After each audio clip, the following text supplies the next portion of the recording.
गायत्री महामंत्र एक बार मेरे साथ दोहराओ। ओम भूर्भुवः स्वः तत्सवितुर्वरेण्यं भर्गो देवस्य धीमहि धियो यो नः प्रचोदयात्। मैं कल आप लोगों को एक बात कह रहा था। 1-1.5 महीने से जो कुछ मैं समझा रहा था, क्यों ना आज उस सारे का एक निचोड़ निकाल करके निकाला जाए। एक बात कहना चाहूंगा, व्यक्ति को जब तक कोई बात लगेगी नहीं वो सुनता रहेगा, करेगा नहीं। पर कोई बात जब उसकी चेतना को लग जाती है तो फिर वो चुप नहीं बैठता है, उस काम को करता है। आवश्यकता एक बात की है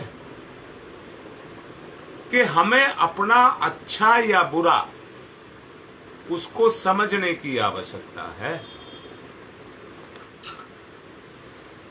जब तक व्यक्ति को ये नहीं दिखाई देगा कि मेरा भला किसमें है, तो व्यक्ति उस काम को तब तक नहीं करेगा जब तक उसे अपना भला करने की हुक अपने अंदर से पैदा ना हो।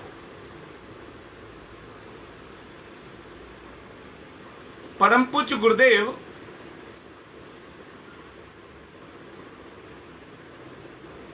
एक बात को कहते हैं कि ये दुनिया तीन तत्व उन पर, उनसे बनी है या उन पर टिकी हुई है। 3 तत्व। आत्मज्ञान से आप सात्विक तत्वों को, सतरज तम 3 तत्व हैं। आत्मिक ज्ञान से आप सात्विक तत्वों को अपने व्यवहार में ला सकते हैं।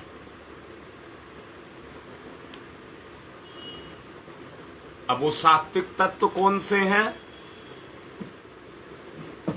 वो सात्विक तत्व हैं, जान लेना, प्रेम, ईमानदारी और भलमनसाहत। इनके माध्यम से आप इन तीनों गुणों को अपना करके अपने आप को सहृदय वाली श्रेणी में लेकर के जा सकते हैं। यानी कि ये प्रेम, ईमानदारी और भलमनसाहत अगर आपकी चेतना में क्रियाशील होगी तो इसका मतलब है कि आपका सतोगुणी तत्व आपके अंदर काम कर रहा है।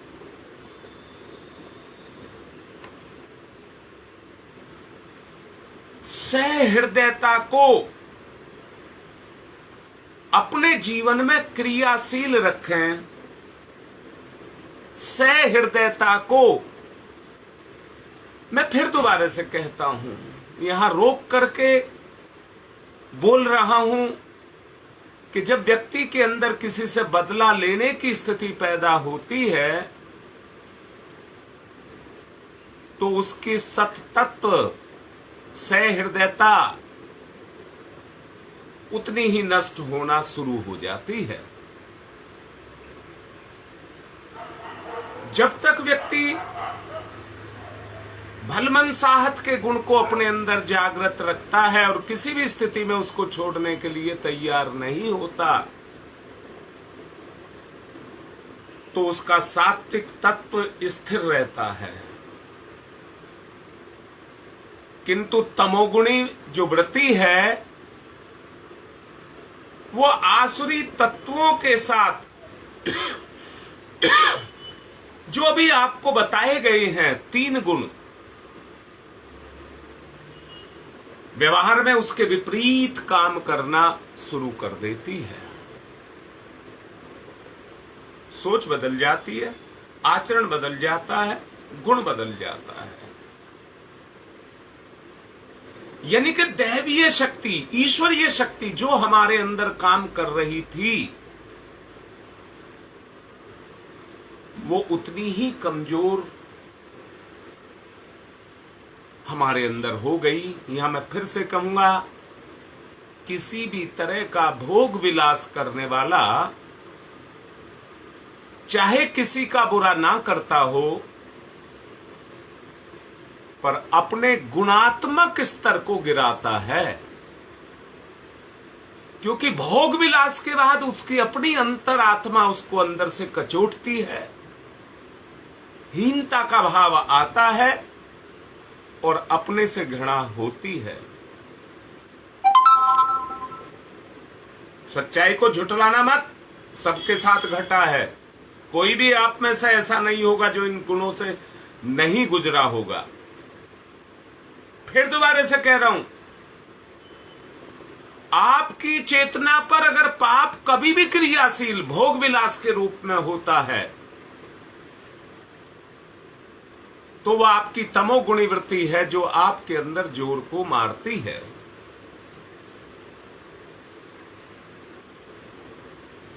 एक ही बात कह रहा हूं, अगर आपने अपनी शक्ति की जागरूकता को, या कहिए अपनी शक्ति को जागरूक रख लिया, जागरूकता में ले आए, उसे जगाना शुरू कर दिया,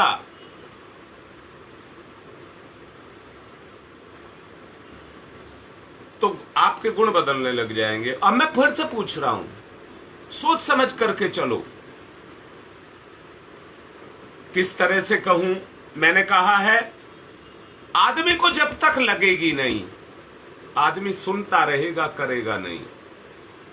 पर कोई बात जब लग जाएगी तो वो कांटे की तरह से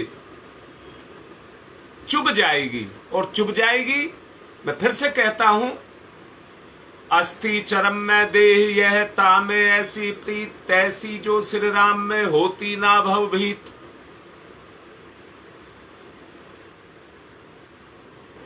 ये किसके शब्द हैं?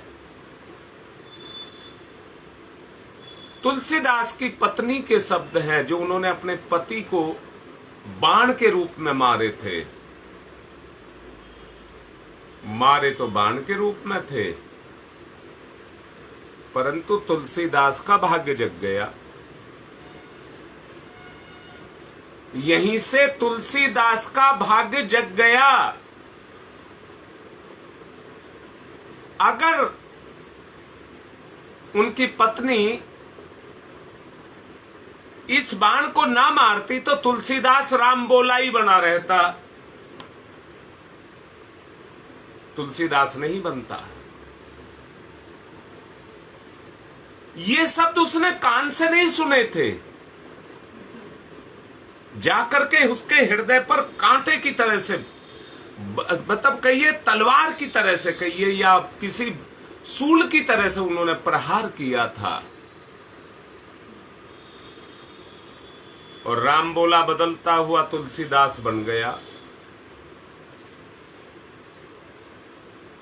विद्योत्मा जो विद्वानों के द्वारा मूर्ख के साथ शादी करा दी गई थी ईर्ष्यावश,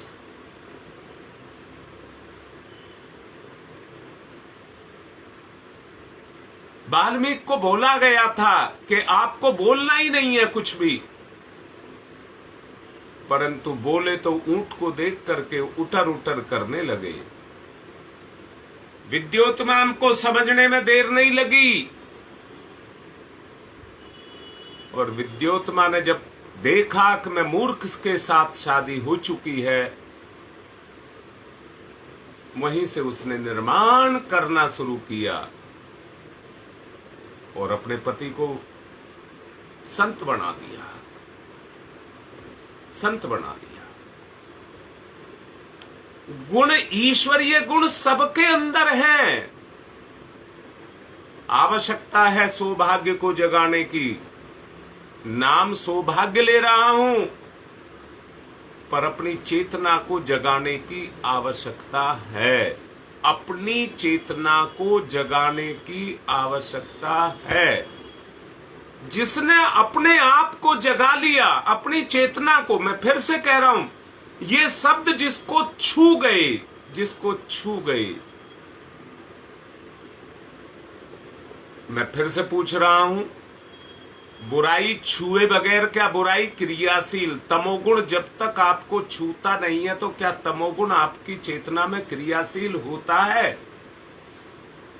भोग विलास तो आप तभी करते हैं जब आपका तमोगुण जागृत होता है।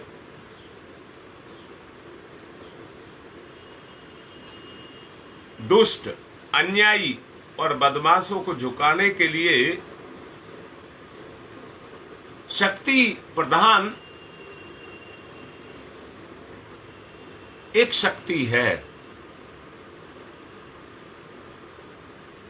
इनको मैं कहता हूं, डंडे मारकर, जेल में डालकर, सजाएं देकर के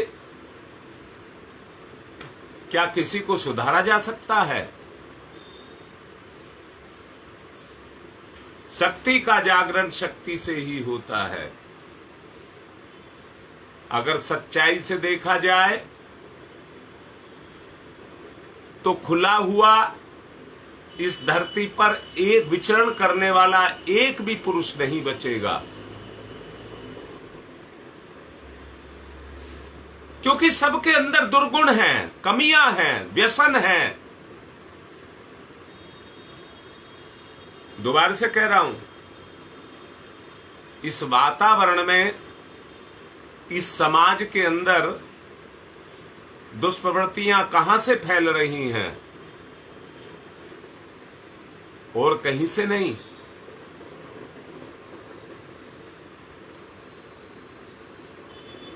और कहीं से नहीं। तमोगुण का प्रयोग करने के कारण हमारा जीवन तमोगुणी होता है और अपने गुण को ये समाज में फैलाता है, वातावरण को पैदा करता है। पशुवृत्तियों के लोग केवल लाभ और भय को ही समझते हैं, जीवन को नहीं समझते।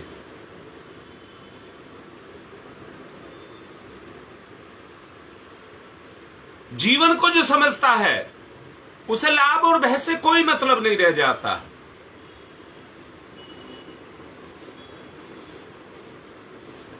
किसी जानवर से आप ये विनय करें कि महाशय जी अमुक रास्ते से चलिए,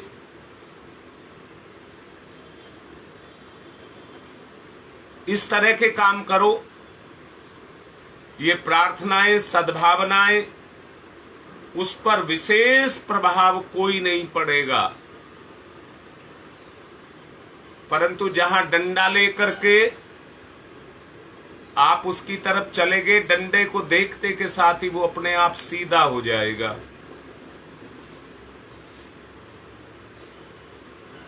और ठीक उस रास्ते पर उसको समझ आ जाएगी। समझ आ जाएगी। क्या समझ आ जाएगी? जब अपने पीछे लाठी लिए हुए खड़ा हुआ है तो उसको ये समझ आ जाएगी तू गलत चला, लाठी पड़ी।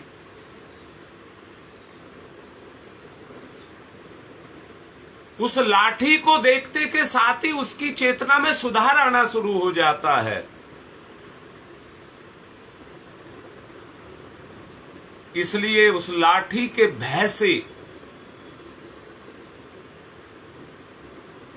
उसका एक ध्यान लाठी पर रहता है और एक ध्यान रास्ते पर रहता है। सीधा होकर के चलने लग जाता है। या दूसरा तरीका एक और है, चारा दाना उसको डाला जाए, उसके प्रलोभन में भी चलता है। परंतु पशुओं से काम लेने के लिए दोनों का इस्तेमाल करना पड़ता है। मैं इंसान को पशु नहीं कह रहा हूं,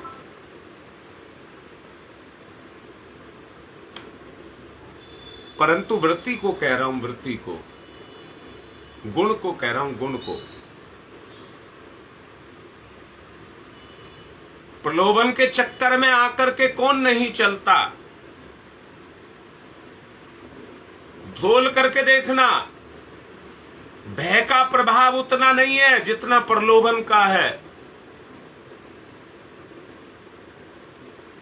भय का उतना प्रभाव नहीं है। अगर भय का प्रभाव होता तो दुनिया में कानून बने हैं। हर देश ने अपने कानून को बना करके रखा है। मैंने पिछले एक प्रवचन में खूब अच्छे से समझाया था, हर देश का अपना कानून है और कानून के बदले में सजा भी है, परंतु डरता कौन है? पाप फिर भी बढ़ता जा रहा है। आदमी भय नहीं खाता, वो कहता मेरा क्या बिगड़ेगा।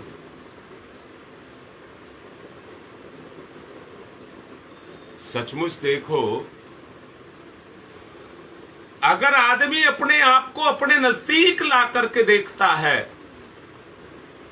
अपने आप को अपने नजदीक लाता है, जहां तमोगुणी ये कहता मेरा कोई क्या बिगाड़ लेगा, वहां सतोगुणी कहता है कि दुनिया में किसी का कुछ नहीं बिगड़ता, जो बिगड़ता है मेरा बिगड़ता है।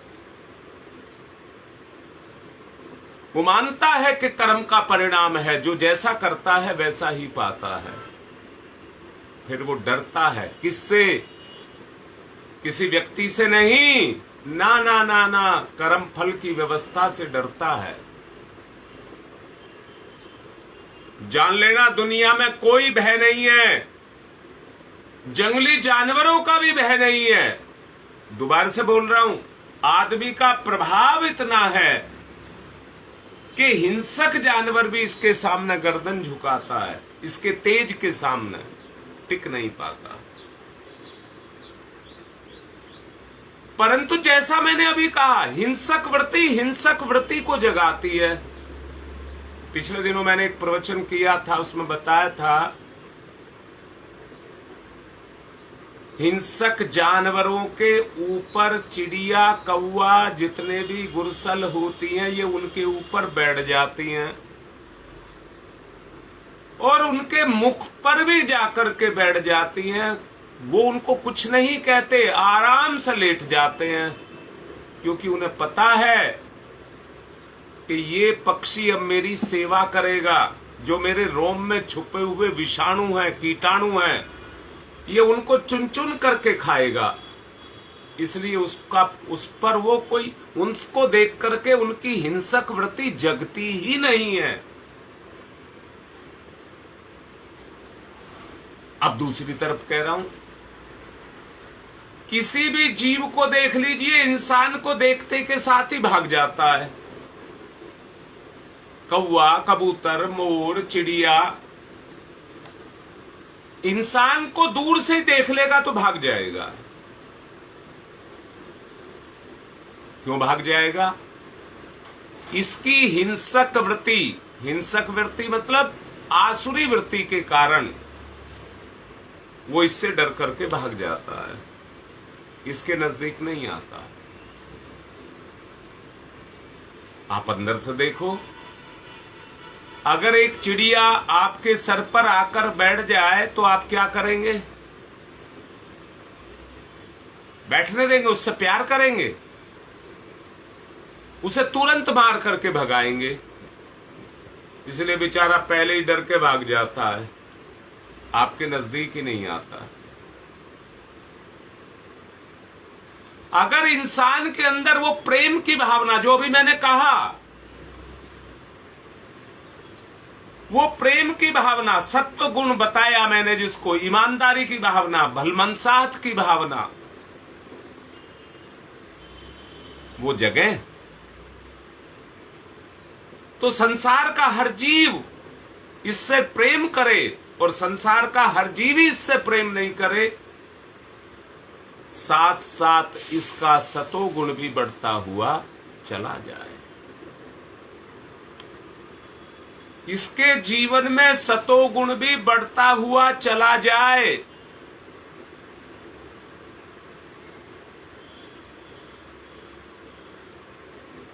शक्ति के दोनों ही गुण हैं, भय भी और लालच भी। बलवान से लोग डरते हैं कि नाराज हो गया तो कुछ ना कुछ मेरा नुकसान कर देगा, इसलिए डरते हैं। बलवान की ओर लोभ का कारण भी आकर्षण का कारण बनता है कि मुझे कोई सताएगा तो समय पर मेरी सहायता करेगा। धनवान का भी प्रभाव होता है, इसकी ओट में मैं भी छुपा रहूंगा, इसके पास बहुत सारा धन है, मुझे अगर जरूरत पड़ेगी तो ये मेरी सहायता कर देगा।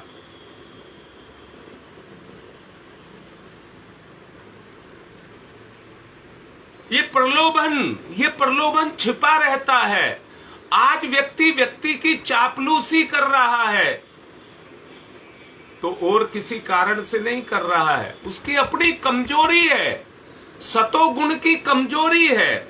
नहीं तो मैंने कल या परसों के प्रवचन में आपको बताया था, सब कुत्ते गुण के रूप में समान है, गधे अपने गुण के रूप में सब जीवों की, सब योनियों की एक ही गुण पाया जाता है। जो गुण उनके होते हैं वो सब में पाए जाते हैं, कोई अंतर नहीं होता।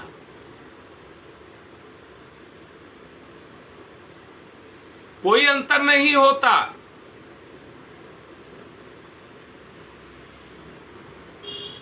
अंतर केवल जो दिखता है सतोगुण, तमोगुण, रजोगुण, उनका अंतर होता है।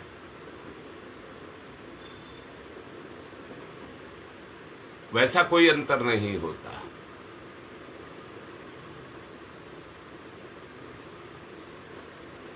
इसकी कृपा मिलेगी तो मेरी सहायता हो जाएगी, लाभ होगा, विपत्ति से बचाव होगा। हम देखते हैं कि शक्ति संपन्नों के साथ अकारण ही अनेक छुटभइये चिपक जाते हैं। देख लो आप, शायद उनमें मैं भी हो सकता हूं। किसी के पास पद है, धन है, वैभव है, और कोई उसके साथ वो है, शक्ति है, तो उस शक्ति के साथ जाकर के मैं जुड़ जाता हूं। मैं दोबारा से बोल रहा हूं, किसी के पास पद है, ऊंचे पद पर है कोई, तो आपका प्रलोभन ही तो है। शक्ति तो आपके अंदर भी है, गुण तो आपके अंदर भी है। क्या हुआ आपके पास पद नहीं है तो? अगर आप अपनी शक्ति को जगा लेंगे तो पद वाले की आपको जरूरत ही नहीं पड़ेगी, पद वाला ही आपके पीछे लग जाएगा। क्योंकि सबसे बड़ी शक्ति सतोगुण है। जो अपने सतोगुण को जगा लेता है, या जिन्होंने जगाया है, उनके इतिहास को झांक करके देखिए। दुनिया ने उनका कहना माना है, दुनिया ने उनके बताए रास्ते पर चले हैं, उनका प्रभाव है। वो कहते हैं कि आप इस रास्ते पर चलेंगे तो आपका भला होगा, उनका प्रभाव होता है। देखने सुनने वाले एक चाह रखते हैं, जो वो बोलते हैं उस रास्ते पर चलने की इच्छा रखते हैं। पद, धन,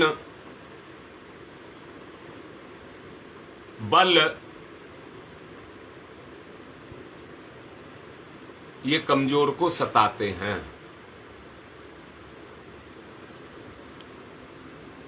और कमजोर से मतलब जो पैसे से कमी है, वो कब उसको कमजोर मत कहना, कमजोर मन से होता है। पैसे वाला भी निर्धन से बहुत कमजोर होता है। अंदर से देखना अपने आप को।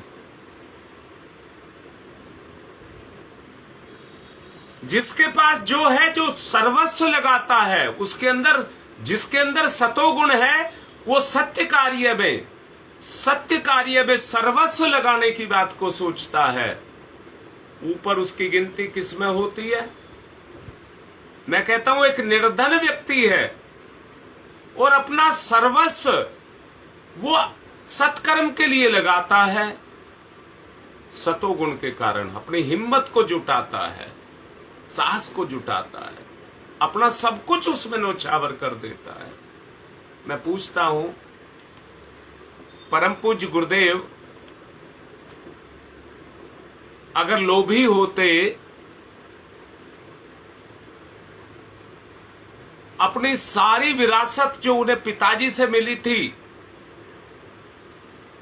माताजी के द्वारा जो उन्हें जो भी उपहार के रूप में मिले थे, माताजी को मिले थे, तो उन्होंने अपना सर्वस्व लगा दिया, तभी तो आज जगत पिता बने हैं।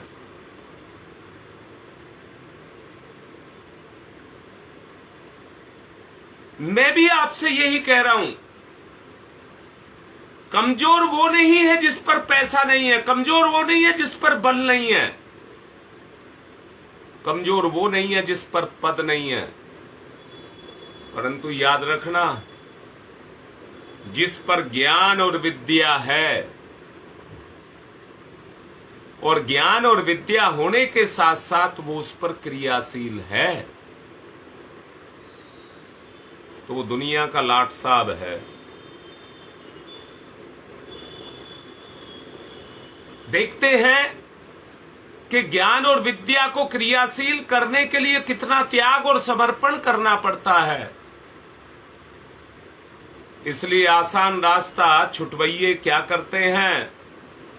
खुशामद और चापलूसी करते हैं। उसके लिए उचित और अनुचित सहयोग देने के लिए तैयार रहते हैं। अगर कोई पद वाला, धन वाला व्यक्ति किसी के संपर्क में आ जाए तो उसे अपना बनाने के लिए आदमी कुछ कुछ उपहार स्वरूप उसको देता है कि ये मेरा बन जाए।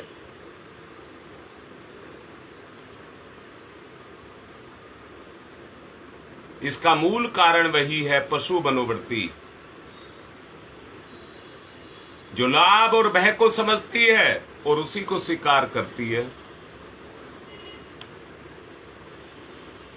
अब मैं आपसे सवाल कर रहा हूं, आप क्या हैं?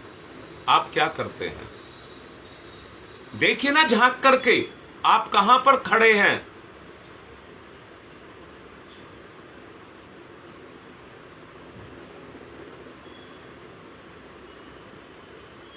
तीन गुण आपको बताए, तीन पाठ आपको पढ़ाने का प्रयास किया। गुण दो ही होते हैं, सतोगुण और तमोगुण। पर जब दोनों मिले रहते हैं तो एक दूसरा गुण पैदा करते हैं, उसको कहते हैं रजोगुण।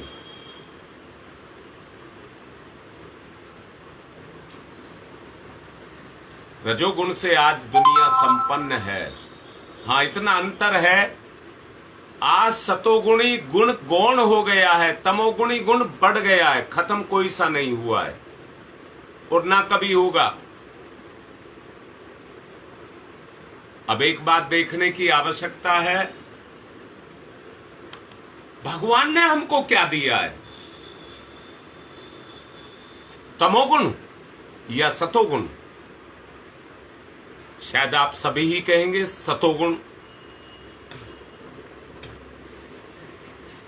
क्योंकि मैंने ही कहा था,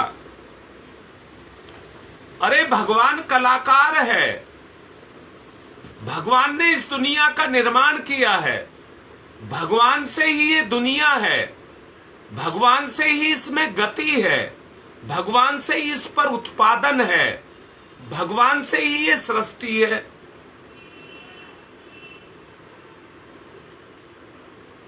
मैंने अपनी चला करके इसके अंदर तमोगुण पैदा किया है। मैंने कल भी आपसे कहा था, दुख नाम की चीज इस दुनिया में है ही नहीं, क्योंकि भगवान की दुनिया है, उस दुनिया को इसने बनाया है तो हमें जीव को, अपने जीव को, अपने अंश को सुख देने के लिए बनाया है। उसकी विधि के अनुरूप ना चल के, विपरीत चल के हम अपने लिए दुख पैदा करते हैं, वरना कोई दुनिया में कोई रुकावट, कोई झंझट, कोई मुसीबत कुछ नहीं है। अपने ही कर्म है, अपनी ही सोच है जो हमको गिराती और फंसाती है।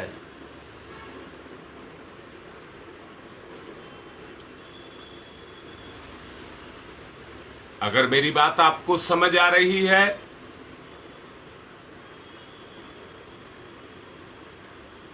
तो मैं निचोड़ रूप में, क्योंकि 5 ही मिनट बचा है, चौथा गुण बोलता हूं।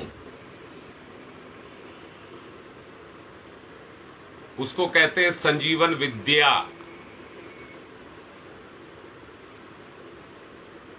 संजीवन विद्या उसको बोला है परम पूज्य गुरुदेव ने। आप बलवान बनिए, आप शक्ति का संचय करिए। जब तक आप अपनी योग्यता को प्रकट नहीं करते तब तक अकारण लोग आपके रास्ते में रोड़े बने रहेंगे, आपको अटकाते भटकाते रहेंगे। किंतु जब उन्हें मालूम हो जाएगा कि आप शक्ति से संपन्न हैं, अष्टावक्र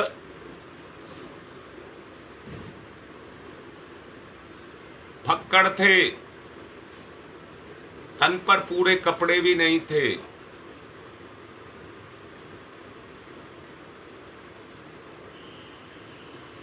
राजा जनक के दरबार में एक संत थे जिनका नाम था बंदी।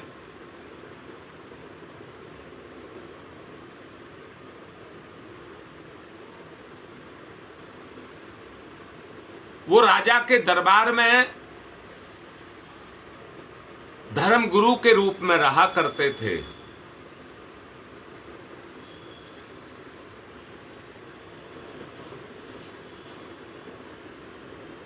राजा के दरबार में राजा संरक्षण उनको प्राप्त था। उनके एक नियम था, कोई भी शास्त्रार्थ उनसे करता था, अगर हार गया तो उसको जल समाधि लेनी होती थी। अष्टावक्र के पिता ने भी उनका मुकाबला किया, हार गए, उनको जल समाधि लेनी पड़ी। अष्टावक्र को ये बात अंदर से चुभ गई, अंदर से चुभ गई।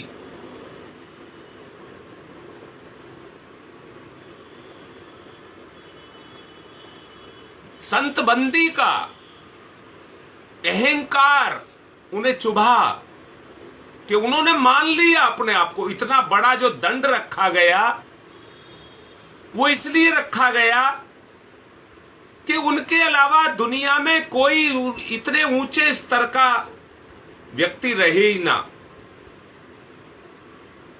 कितने व्यक्तियों ने उससे शास्त्रार्थ किया और जल समाधि को ग्रहण किया, जिनमें अष्टावक्र के पिता भी थे। कितनी प्रतिभाएं जो उठ रही थी, बढ़ रही थी, मुकाबला करने के कारण उनको अपना जीवन गंवाना पड़ा, बीच में ही छोड़ देना पड़ा। अष्टावक्र को बात लगी हुई थी, एक पैर उठा करके रखते थे तो 8 जगह से कुबड़े होते थे, टेढ़े होते थे।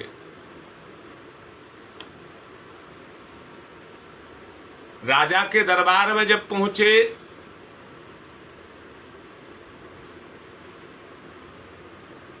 तो द्वारपालों ने उनको घुसने नहीं दिया। अष्टावक्र चीखने लगे, मुझे संत बंदी के साथ में शास्त्रार्थ करना है। आवाज वहां तक पहुंची। उन्होंने कहा आने वाले को आने दिया जाए। राजा जनक के दरबार में वो पेश हुए तो उनके दरबारी जोर जोर से हंसने लगे।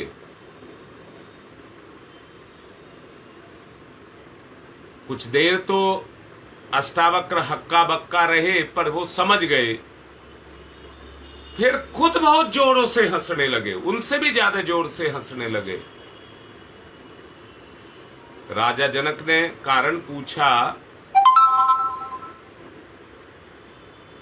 उन्होंने कहा, मेरे शरीर की बनावट को देख करके ये आपके दरबारी हंस रहे हैं, क्योंकि ये इतने अज्ञानी हैं कि इनको केवल शरीर तक का ज्ञान है, जीवन का ज्ञान नहीं है। मैंने कल भी कहा था, शरीर का सुख या जीवन का सुख।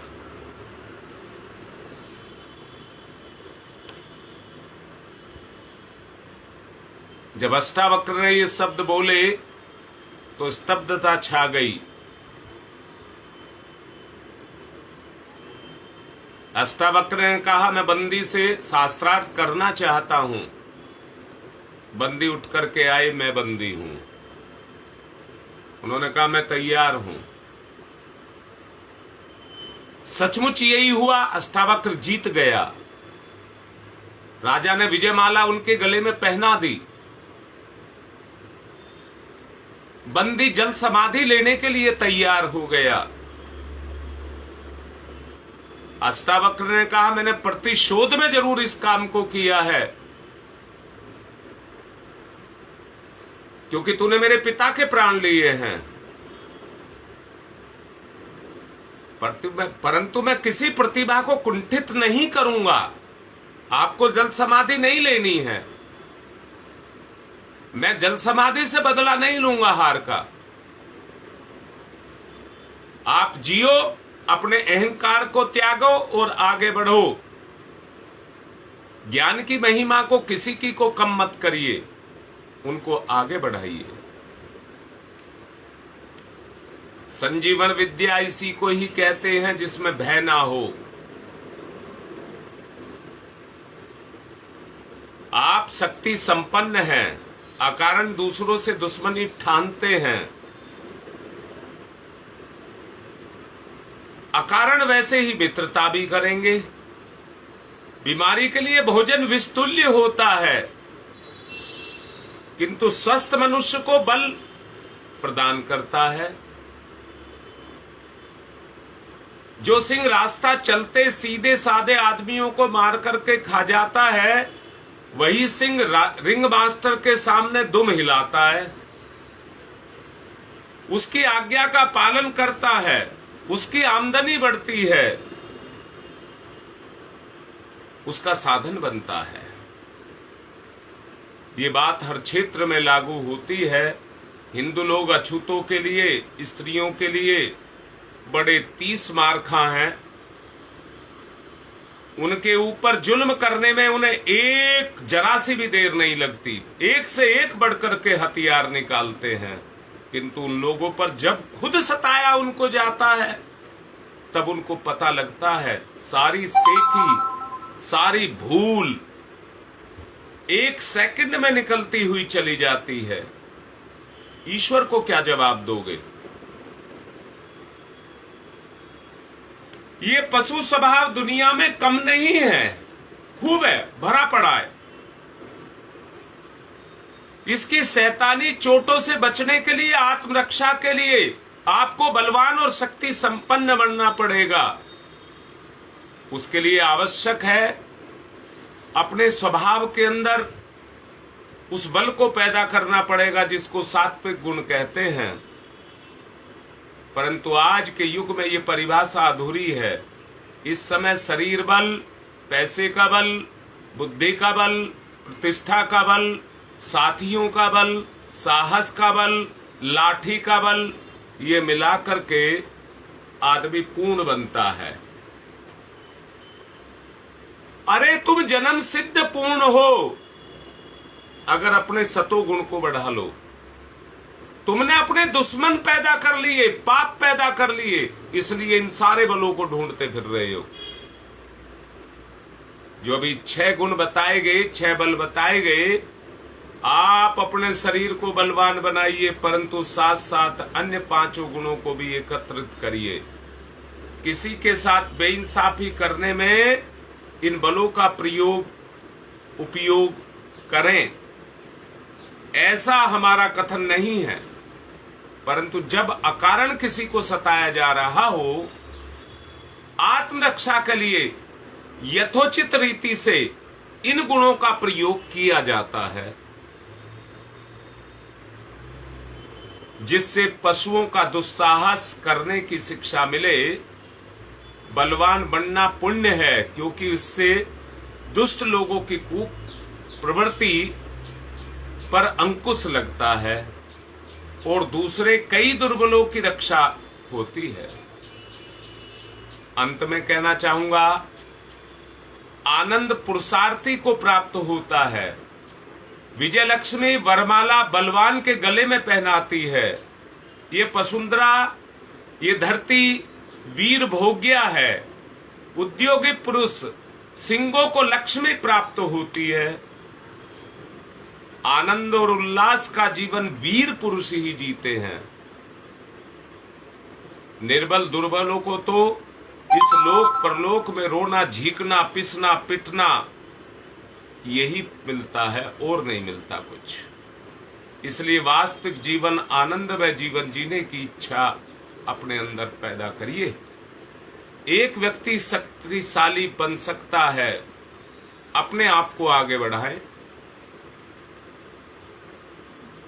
जो अभी इतने दिन से इन सूत्रों के अंदर आपको बताया गया है, उसके अनुरूप आचरण करना शुरू करें। जो ऐसा करेंगे वो अपने जीवन में स्वर्ग के समान आनंद को प्राप्त करेंगे। समय आज ज्यादा ले लिया है, थोड़ा सा क्षमा करना, परंतु जो समझाया इसे बार बार सोचना और इस पर चलने का प्रयास करना। ओम शांति ही शांति ही शांति।